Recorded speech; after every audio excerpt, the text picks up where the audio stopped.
Waktos abdi bade hijrah ka pesantren Salafiyah. Umi abdi teh nyiapkeun rupi-rupi pibekeuleun, khusus pikeun para santri anjeun sing bisa ngabakti ka bapa sareng ka umi, ulah wantun nganyenyeri, ngalangkahkeun sampean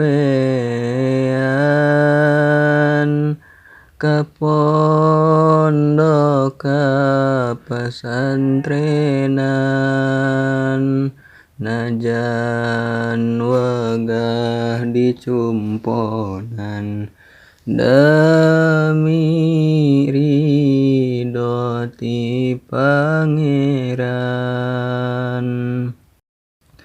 Najan ngaos bari antri, ibak oge kitu sami, niatna hoyong kahiji menangna kalah panderi. Al-Qur'anu disorongkeun, tajwid anu dipentingkeun, ieu elmu pek amalkeun pikeun janten pibekeuleun.